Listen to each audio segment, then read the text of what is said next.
नमस्कार, आप देख रहे हैं फर्स्ट बिहार झारखंड और मैं हूं कनिका। आईएएस संजीव हंस बिहार कैडर के एक वरिष्ठ प्रशासनिक अधिकारी हैं। वे पहले कई अहम पदों पर काम कर चुके हैं, जैसे कि स्वास्थ्य विभाग, परिवहन विभाग और अन्य बड़े प्रशासनिक पदों पर। अपने कार्यालय में वे एक तेज तर्रार और असरदार अफसर माने जाते थे, लेकिन अब उनका नाम भ्रष्टाचार और मनी लॉन्ड्रिंग जैसे गंभीर आरोपों में सामने आया है, जिससे उनकी छवि पर गहरा असर पड़ा है। हाल ही में उन्हें मनी लॉन्ड्रिंग और भ्रष्टाचार के मामले में गिरफ्तार किया गया था और फिलहाल वे जेल में बंद है। उनकी मुश्किलें अब और भी बढ़ती दिख रही है, क्योंकि केंद्र सरकार ने उनके खिलाफ एक और नया मुकदमा चलाने की अनुमति दे दी है। इसके चलते अब उनके ऊपर मनी लॉन्ड्रिंग का एक और नया केस दर्ज किया जाएगा।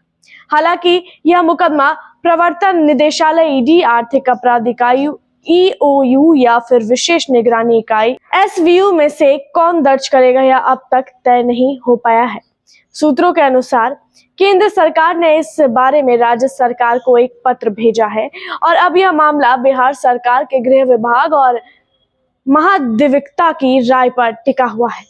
इनकी सलाह के बाद ही यह तय होगा कि किस एजेंसी को यह केस सौंपा जाएगा। इस पूरे मामले में संजीव हंस अकेले नहीं, बल्कि उनके साथ कई अन्य अफसरों के नाम भी सामने आ रहे हैं, जिन पर कार्यवाही की संभावना है। इन अफसरों में कुछ का संबंध पटना में हुए टेंडर घोटाले से भी बताया जा रहा है। 27 मार्च को प्रवर्तन निदेशालय ने पटना के 7 अलग अलग ठिकानों पर छापेमारी की थी, जहां से लगभग 11.64 करोड़ रुपए की नकदी बरामद हुई थी। इस छापेमारी में कई अहम दस्तावेज भी मिले हैं, जो अब जांच एजेंसियों के लिए अहम सबूत माने जा रहे हैं। बताया जा रहा है कि इन सबूतों के आधार पर ही अब एक नया मुकदमा दर्ज किया जाएगा। इसमें संजीव हंस के अलावा कुछ ठेकेदारों और अफसरों के नाम भी शामिल हो सकते हैं। इस पूरे घटनाक्रम से संजीव हंस की प्रशासनिक सेवा पर संकट के बादल और गहरा गए हैं। एक समय जिनको काबिल और मेहनती अफसर माना जाता था, अब वे गंभीर आरोप में घिरे हुए हैं। उनका सस्पेंशन पहले ही हो चुका है और अब नए मामले दर्ज होने से उनके लिए कानूनी लड़ाई और लंबी होती जा रही है।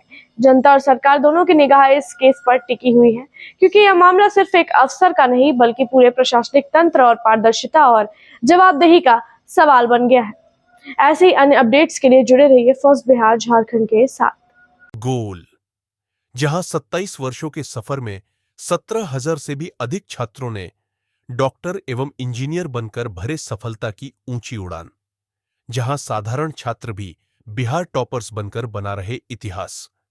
दूरदर्शी शिक्षाविद श्री बिपिन सिंह के मार्गदर्शन में मेडिकल एवं इंजीनियरिंग के लाखों छात्रों के लिए आशा की किरण के रूप में गोल, द रिजल्ट फैक्ट्री